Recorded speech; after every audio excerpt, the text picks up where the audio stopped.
अस्सलाम वालेकुम। मैं लासना कानूर अली बात कर रहा हूँ। सर आज मैं थाना पे गया था, बकरी थाना हद पे गया था। जो पनवाकल से मुझे कॉल की थी, पनवाकल आर्मी वालों ने, मैं उधर गया था आज उनसे मिलने के लिए। जब उधर गया उनको मैंने हकीकत बताई कि ये सर आपके पास कॉल आई है, ये आपका कोई नंबर नहीं है, तो इसलिए उन्होंने राब्ते के लिए मुझे भेजा है कि आप उनसे रब्ता करवा लें। पहले तो वो उनके सिपाही मेरे साथ बदतमीज़ी करने लगे और मुझे अजीब अजीब सवाल मेरे पे करने लगे और मुझे कहने लगे कि आपके पास जो आप नंबर दे रहे हैं, दूसरों ने एप्लीकेशन कराई हैं, FIR वगैरह उनकी की है हमने। मैंने उनको बताया भाई मेरी FIR नहीं की है, मेरी अपनी ज़ाती ज़मीन है, वो मैंने की है। तो उन्होंने मुझे मेरे कज़न का नाम लिया, उसने कहा उसने फ़ैसला कराया है और आप वैसे भाग रहे हैं, आप फ़ौजी आदमी जो है ना, सारे फ़ौजी पागल हैं आप। इसलिए मैंने उनको बताया कि हम पागल नहीं हैं, उसकी अपनी ज़मीन है, मेरी अपनी ज़मीन है। और वो कह रहे हैं जो आपने नंबर पहले दिए हुए थे इनको, वो नंबर जो वो कह रहे हैं हमारे हैं। उनकी मानी जा रही है कि ये कागज़ हमारे हैं, वो नंबर इनके हैं, ये ज़मीन उनकी है। बहरहाल हमारे पास जो इंडिया पाकिस्तान जब एक था उस टाइम का मेरे पास रिकॉर्ड है, तो मेरा कोई रिकॉर्ड नहीं देख रहा है, कोई चीज़ नहीं कर रहा है। ये जो भी कर रहे हैं ये सारे पिट्ठू हैं। पुलिस वाले भी इनके साथ, ये थानों वाले मिले हुए हैं। तब इसी वजह से ये तमाम लोगों के लिए वो कह रहे थे कि हम एप्लीकेशन लेके जाते हैं, उधर आवाज़ें लगाते हैं। सिपाही मेरे साथ लड़ रहा था कि कोई आपका घर से नहीं निकलता है और आप एप्लीकेशन करते नहीं हो, जो कार्रवाई होती है उस पर आते नहीं हो, जो है ना वैसे। ये मेरे पास एप्लीकेशन है, ये पूरी, ये हर महकमे को मैंने एप्लीकेशन दी है। क्या मैं थाने पे नहीं गया हूँ? वो कह रहा है मुझे तू थाने पे नहीं आया है कभी। ये सारी एप्लीकेशन हैं, 3 साल से मैं भेज रहा हूँ। वो कह रहे हैं कि नहीं आप थाने पे नहीं आ रहे। पुलिस जो कह रही है वो अपना है, क्योंकि हफीज़ साहब जो बैठा हुआ है ना उधर नौशहरा ज़िले पे बैठा हुआ है, वो जो कह रहा है उनको वही कहना है। मेरी इंक्वायरी आई है, मेरी एप्लीकेशन आई है, किधर से भी आई है, मुझे बुलाया तक नहीं है। उन्होंने मुझे इतला नहीं दिया है कि आपकी एप्लीकेशन आई है, और उन्होंने खुद अपनी उधर ही बैठ के खुद अपनी मर्जी से एप्लीकेशन बना के भेजी। मुझे कहते हैं आपकी रिपोर्ट तो एप्लीकेशन आई थी, हमने तो रिपोर्ट बना के भेज दी है। समझा? मैंने कहा मुझे क्यों नहीं बताया, मुझे एप्लीकेशन दो, क्या लिख के भेजा है? आपके फेवर में लिख के भेजी। भाई आपके मेरे फेवर में भेजी, जब मुझसे कोई साइन ही नहीं कराया, आपने बुलाया ही नहीं मुझे, तो आपने कैसे भेज दी? इसीलिए ये कह रहे हैं आपके पास रिकॉर्ड नहीं है। ये पुलिस कह रही है मुझे कि आपके पास रिकॉर्ड नहीं है। ये मेरे पास सर, ये मैं एप्लीकेशन को दे रहा हूँ, जो ये मैंने वैसे नहीं भेजी। ये पोस्ट ऑफिस की रसीदें हैं मेरे पास, ये सारी पोस्ट ऑफिस की रसीदें हैं।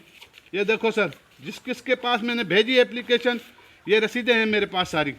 ये देखो, ये एप्लीकेशन है। उसके बाद ये ज़मीन का ये जो आबियाना मैं भर रहा हूँ, ये मेरे पास है। ये मेरे बड़े भरते आए हैं, ये मैं भरता आ रहा हूँ, ये एप्लीकेशन है। मुझे किसी जगह पे मेरे कागज़ कोर्ट, सुप्रीम कोर्ट मेरा कागज़ को ना माने। मुझे इंडिया और पाकिस्तान जब एक साथ, तब से लेकर मेरे पास कागजात हैं, मैं पेश करूँगा। उनको भी कहें कागज़ ले आएँ, मुझसे जीत जाएँ कमी मेरी अगर उनकी। और मैं आबाद कर रहा हूँ सर, मैं आबाद कर रहा हूँ। मेरे बड़े आबाद, मेरा दादा आबाद कर रहा था, मेरा परदादा आबाद कर रहा था, मेरा भाई वालिद साहब आबाद कर रहा था, मैं खुद आबाद कर रहा हूँ। अभी 2 साल हो गए इनका डाकू राज जो शुरू हुआ है, मेरे साथ और कोई नहीं करा रहा है सर। हफीज़ साहब और मोदम आबासी कर रहा है। मेरे कज़न को उन्होंने अभी ये कह रहे हैं फैसला हो गया है। क्या फैसला हुआ है? मेरे कज़न गए DSP है पुलिस में, उसको उन्होंने कहा कि आओ आपको ज़मीन आपस लेके देते हैं। समझा? मोदम आबासी साहब के पास वो गया है, उसने उससे 1 करोड़ रुपया लिया है। हफीज़ साहब कहता है मेरा जो है ना कोई उनके साथ डाकुओं के साथ मिलाप नहीं है। जब 1 करोड़ की उन्होंने खुद 1 करोड़ 20 लाख की उन्होंने पर्चा बना के दिया है हफीज़ कलोड़ो साहब को कि आप ये हमें लेके दो, हम इनको ज़मीन दे देंगे। उसमें लिखा क्या है? हमने रॉकेट लॉन्चर इतने चलाए, उनकी इतनी कीमत है। 12.7 इतनी चलाई, उसके इतने। G3 इतनी चलाई, उसके इतने राउंड चले, उनकी इतनी रकम है। क्लाशन चलाई है, वो फायर किए हैं, उसके इतनी रकम है। उसके बाद उसकी इतनी रकम है।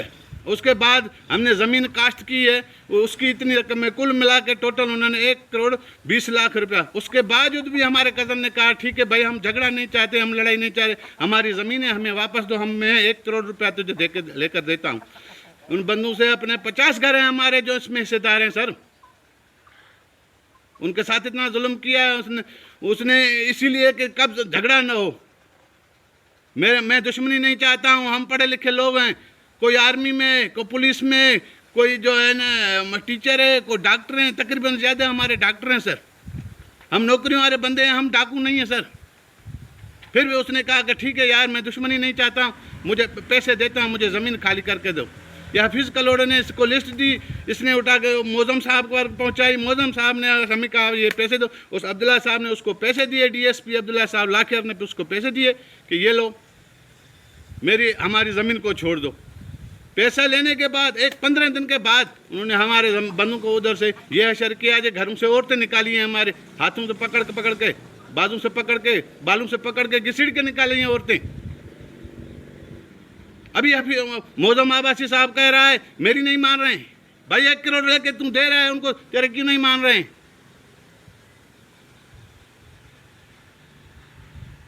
अभी आपको उस टाइम जिस टाइम ले रहे थे उस टाइम क्यों नहीं कह रहे थे तो मेरी नहीं मान रहे? अभी क्यों मान रहे?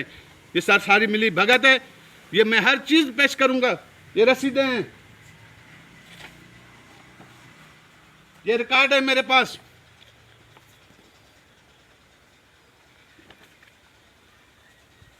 ये नक्शा है,